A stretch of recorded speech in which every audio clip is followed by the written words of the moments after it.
Hello friends, greetings. It is Monday, June 21st, the first day of summer 2021 in modern U.S. history at Baruch College in the City University of New York. Greetings to you all. I hope you had great weekends. I hope you're enjoying your summers so far. We are about halfway through our course, which is really extraordinary, and another reminder of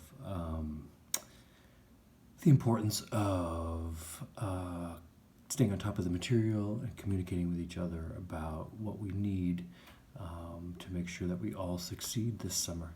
So anyway, that's just another reminder to please ask me if you need any help with anything. Please communicate with me about what I can do to help you succeed this summer. I am here. I am happy to chat. Just let me know how I can help. Today, we are discussing Chapter 21 of Eric Foner's Give Me Liberty, Volume 2. Chapter 21 focuses on what scholars often refer to as the defining moment of 20th century American history, the Great Depression and the New Deal. The Great Depression is something that all of us are going to be at least vaguely familiar with. The usual story that we tell about the Great Depression is that it came along in 1929 with the stock market crash and ended a period that we discussed last week, the Roaring Twenties, the Jazz Age, the decade of the Great Gatsby and glittering mansions and flappers and fancy cars. That's not what happened, as I think you'll begin to see from the very start of Foner's discussion. It's not really fair to say that the stock market crash caused the Great Depression. On the contrary, I think it's much more accurate to say that the Great Depression caused the stock market crash. Right? And what caused the Great Depression was precisely the economic boom of the 1920s that we discussed last week. It was precisely the nature of that economic boom, the way it was driven by consumer spending on products like homes and cars and refrigerators and radios. And that consumer spending was driven in turn by debt, by it rode along on borrowed money. Purchases of houses, purchases of cars, purchases of consumer goods for the home, as well as stocks. Okay? The economic boom that elevated many Americans into the middle class in the 1920s was powered by consumer spending, which depended on debt. That is the thing that caused the Great Depression. And what I want you to think about today is why and how did two different administrations, the Hoover administration and the Roosevelt administration, aim to deal with that problem. Okay.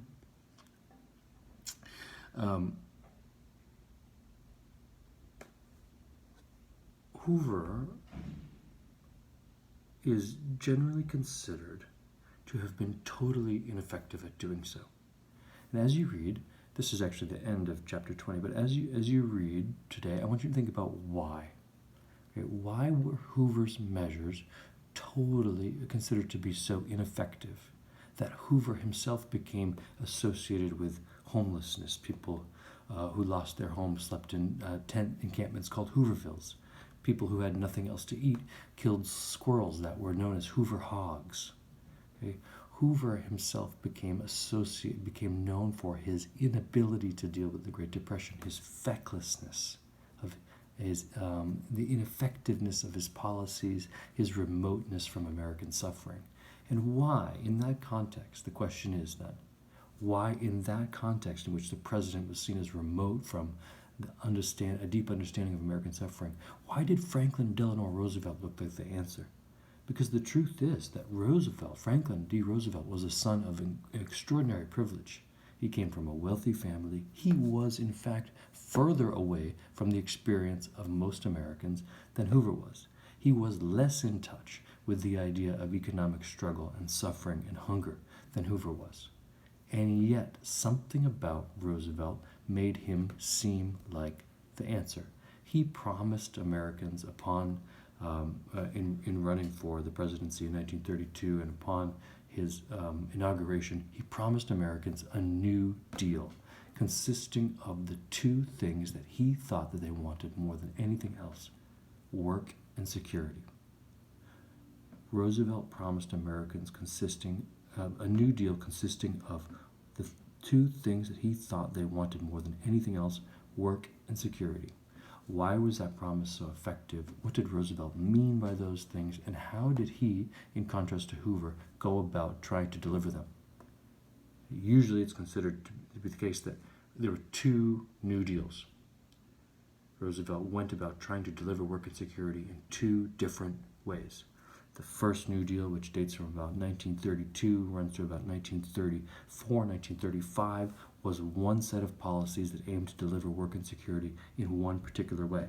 The second New Deal, running from about 1935 up to 1939 or 1941, aimed to deliver work and security in a different way. So what is that difference? What defines the difference between what's usually called the first New Deal and the second New Deal? Pay attention to that as you read.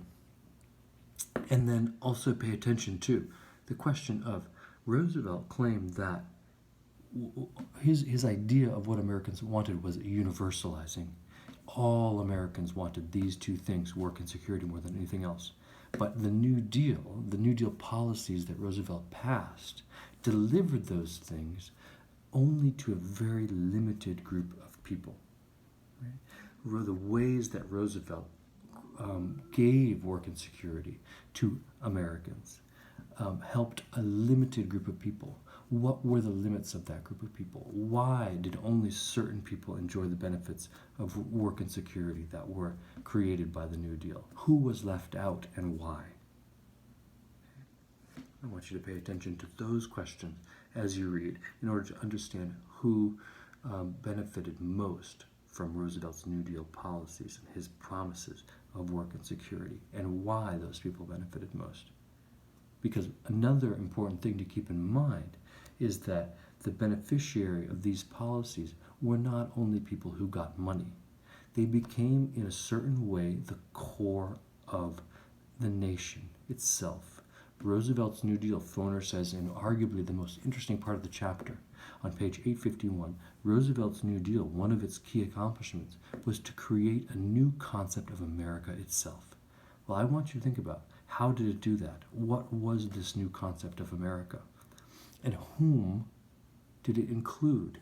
Whom did it exclude? And why?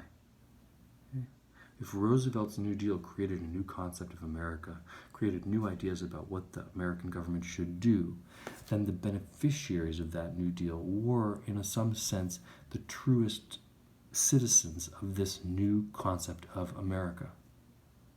Right? And how was their prominence and their identity as the true citizens of America established through New Deal policymaking? Who were these true Americans that the New Deal singled out to receive work and security and other benefits? And why were they so important for this new concept of America? And who, conversely, was left out? These are very important questions. They're very important questions in part because of the global context. We saw I want you to ask increasingly, I want you to pay attention to, this chapter doesn't really get into it as much as the next one, but I want you to pay attention to where this new concept of America fit into the world. Okay? What place did it imagine for itself in the wider world? Because the Great Depression was truly a global phenomenon. The economic crisis that manifested in the stock market crash of 1929 and the years of poverty and unemployment that followed was truly a global phenomenon. The effects and the consequences of that depression were arguably greater around the world than they were in the United States. And every different country had a slightly different way of going about dealing with those crises, trying to address them and fix them. Right? So I want you to begin to think about, well, how did the United States do this? But also, how did the rival world powers deal with these things? How did Germany deal with them? How did Britain deal with them? How did Japan deal with them? How did the other, in other words, the other industrial powers deal with the crisis of the Great Depression? And how did the differences between the ways that they, in the ways that they went about trying to solve the problem of depression, increasingly lead toward international conflict and war? That's where we're headed tomorrow, but just something to begin to think about as you think about the New Deal and the ways that the New Deal created a new concept of America, a new concept of American government, and a new concept of the true citizens of that America, the true subject of that government. There was an inside, there was a core constituency, and there was an outside. There were marginalized groups. Who was whom and why? How were those lines drawn and for what purposes? Okay? These are questions rather than answers. They're questions because I want you to use these. I want you to seek out the answers to these questions for yourself as you read. Okay? I want you to think about, well, why did Hoover's policies fail while Roosevelt's succeeded? Why was Hoover vilified and Roosevelt championed? Okay? How did Roosevelt's policies change and evolve over the years he was in office, and why? Okay? Who benefited from his policies, from the New Deal that Roosevelt developed, and why? Who was excluded from it, and why? And how did all of this redefine the United States itself and its place in the world? These are questions that I want you to consider as you read, and genuinely think about trying to answer them for yourself. These are exactly the type of question that might make a good final essay question. So keep these in mind as you read and try to formulate in your head or on paper answers to them. Speaking of on paper, I have received many of your primary source exams, and for the most part they look very good. I will post the grades as soon as I've graded all of them on Blackboard, and I will let you know. Hopefully, it will certainly be before the end of this week, and it will hopefully be much sooner than that. In the meantime, keep reading. We're more than halfway through at this point. We can do it. I know it's a lot crammed into a short period of time, but I'm here to help, so let me know how I can do so. And above all, enjoy the summer and be well. I'll talk with you soon.